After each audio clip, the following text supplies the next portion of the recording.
भी इतना तगड़ा इंतजाम किया, ताली बजाओ जोर से। और हम सब के लिए, हमारे देश की आन बान शान और हमारी पार्टी को शुरुआत से लेकर आज इस स्थान तक पहुंचाने में बहुत बड़ी जिनकी भूमिका रही है, वो ऐसे कार्यकर्ताओं में रहे हैं जिस समय पर भारतीय जनता पार्टी का कार्यकर्ता हरियाणा में तो ढूंढने से भी नहीं मिलता था, उस समय से लेकर और एक संकल्प, एक उद्देश्य के साथ में आगे बढ़ते बढ़ते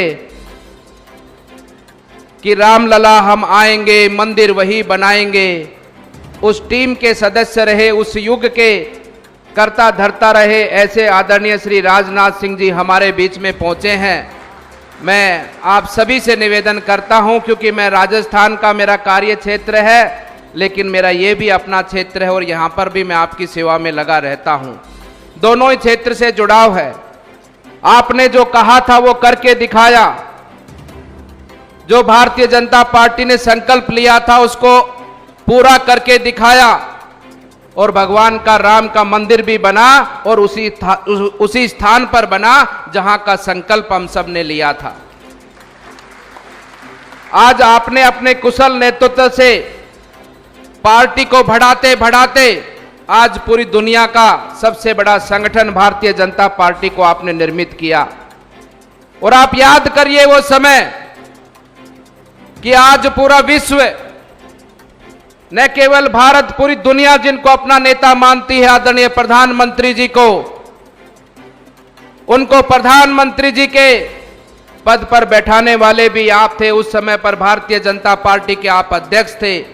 आपके निर्णय के कारण, आपकी सोच और आपकी दूरदृष्टा के कारण आज इन लाखों माताओं बहनों के घर में, करोड़ों माताओं बहनों के घर में शौचालय पहुंचा है, रसोई गैस का सिलेंडर पहुंचा है, इन बुजुर्गों के घर के अंदर, इन बुजुर्गों के बैंक खाते के अंदर सीधा पेंशन इनके खाते में आती है, हमारे किसानों को किसान सम्मान निधि मिली है, हमारे युवाओं को एक बेहतर कुशल भविष्य के साथ में बेहतर रोजगार मिला है, और सबसे बड़ी बात तो हमारे भारतवर्ष को पूरी दुनिया के अंदर एक सम्मान मिला है, वो आप सबके कारण मिला है।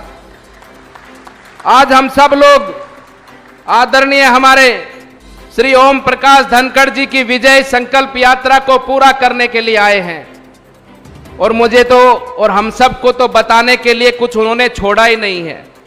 ऐसा मानो उन्होंने जिस प्रकार से यहाँ पर कामों के बारे में हम सबको बताया, ये क्षेत्र तो आप सब ने तो उन कामों को उपभोग किया है, आप सबके गली मोहल्ले में तो वो काम हुए हैं, हम सब ने उन कामों को देखा है। और मैं मानता हूं कि आदरणीय श्री ओम प्रकाश जी के समय पर जो हरियाणा क्षेत्र में विकास हुआ, उनमें सबसे बढ़कर कहीं विकास हुआ तो बादली हलके के अंदर विकास हुआ है। इसलिए बंधुओं, ये समय जो हरियाणा के चुनाव का है, ये समय केवल हरियाणा की सत्ता चुनने का समय नहीं है। आपके बगल में राव तुलाराम की मूर्ति है, उनकी प्रतिमा लगी है। आप जानते हैं छत्रपति शिवाजी को, आप जानते हैं महाराणा प्रताप को, आप जानते हैं उन अनेक जो हमारे स्वतंत्रता के लिए हमारे सेनानी लड़े हैं। उन लोगों ने यूं ही हमारे लिए अपने प्राणों को न्यौछावर नहीं किया है। उन लोगों ने इस भाव से, उस उद्देश्य से, और आने वाला भविष्य, आने वाला हमारा भारत उज्जवल भविष्य के साथ में आगे बढ़े, इस स्वप्न के साथ में अपने प्राणों को न्यौछावर अपने देश की आजादी के लिए किया है। आप सब जानते हैं कि देश के ऊपर हजारों वर्ष तक, लगभग 1000 वर्ष तक देश ने गुलामी के शासन में अपने जीवन को जिया है। वो ऐसे ही हम सबको आजादी नहीं मिली। बहुत लोगों ने, माताओं ने, बहनों ने, बुजुर्गों ने, युवा साथियों ने अपने प्राणों को आहुति देकर आप सबको, हम सबको आजादी दी है। इतने लंबे कालखंड के बाद में ये देश आजाद हुआ, और आजाद होने के बाद में कांग्रेस ने फिर से हमको गुलाम बनाने का काम किया है।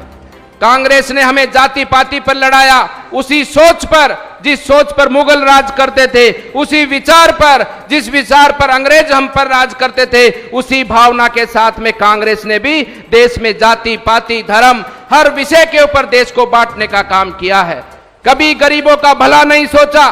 जो 2014 से लेकर आज वर्तमान समय तक जो देश में विकास हुआ है, जो देश में गरीबों का कल्याण हुआ है, क्या कांग्रेस अपने शासन में वो नहीं कर सकती थी? कांग्रेस ने तो देश पर 60 से 65 साल तक राज किया है। क्या कांग्रेस राम मंदिर नहीं बना सकती थी? कांग्रेस ने कभी राम मंदिर बनाने की वो भावना ही नहीं रखी जो भावना भारतीय जनता पार्टी और देश के लोगों ने रखी है। आपकी भावना और भारतीय जनता पार्टी के कार्यकर्ता आदरणीय नरेंद्र मोदी जी के उद्देश्य के साथ में राम मंदिर बना, धारा 370 टूटी है। इसलिए बंधुओं, ये चुनाव केवल हरियाणा को आगे बढ़ाने का चुनाव नहीं है, ये चुनाव उन शहीदों का सपना पूरा करने का है जिन्होंने हमारी आजादी के लिए अपने प्राणों का न्यौछावर किया है। ये समय देश को आगे बढ़ाने का है। हम सब लोग मिलकर अपने देश के लिए काम करें, आने वाले भविष्य के लिए काम करें, हमारी माताओं बहनों की रक्षा सुरक्षा के लिए काम करें, हमारे बुजुर्गों के सम्मान को बढ़ाने के लिए काम करें, हमारे देश का सम्मान पूरे विश्व जगत में बढ़े। उस भाव से चुनाव को जीत में सुनिश्चित कर मोदी जी को मजबूत करें, हरियाणा को मजबूत करें और हरियाणा के घर घर जल जल तक हर नागरिक तक एक विकास की गंगा के साथ में देश को जोड़ने का काम हम सब लोग मिलकर आने वाली 5 तारीख को एकजुटता के साथ में इस चुनाव में किसी को नहीं देखना है कौन अपना है कौन पराया है। ये चुनाव राष्ट्र को, ये चुनाव प्रदेश को आगे ले जाने का चुनाव है। जो संकल्प मोदी जी ने लिया है, जो संकल्प हमारे आदरणीय राजनाथ जी ने लिया है, जो संकल्प हम सब कार्यकर्ताओं ने लिया है कि हम सब लोग मिलकर अपने इस देश को एक विकसित राष्ट्र बनाएंगे। हम वर्तमान समय में जो हमारे बुजुर्ग हैं, हमारे युवा साथी हैं, उनको कोई छोटी मोटी समस्याओं का सामना करना पड़ता है, आने वाले समय पर किसी को भी किसी समस्या का सामना नहीं करना पड़े, पूरा देश एक सुखद जीवन का अनुभव करे। इस प्रकार का राष्ट्र, इस प्रकार का देश और इस प्रकार का प्रदेश हम सबको मिलकर बनाना है। उस भाव से आप आने वाली 5 तारीख को एक एक भाई कमल का फूल का बटन दबाकर भारतीय जनता पार्टी को विजय बनाकर, आदरणीय हमारे ओम प्रकाश जी को विजय बनाकर आप सब लोग अपने हरियाणा को आगे बढ़ाने में अपनी भूमिका का निर्वाह करें। आप सबका मंगल, आप सबका अभिनंदन और मंच पर बैठे हुए सभी हमारे जिले के अध्यक्षों, पार्टी के सभी कार्यकर्ता हों, मेरे पड़ोस की विधानसभा से पधारे कुलदीप जी हों, आप सबको मैं नमन करता हूं, प्रणाम करता हूं।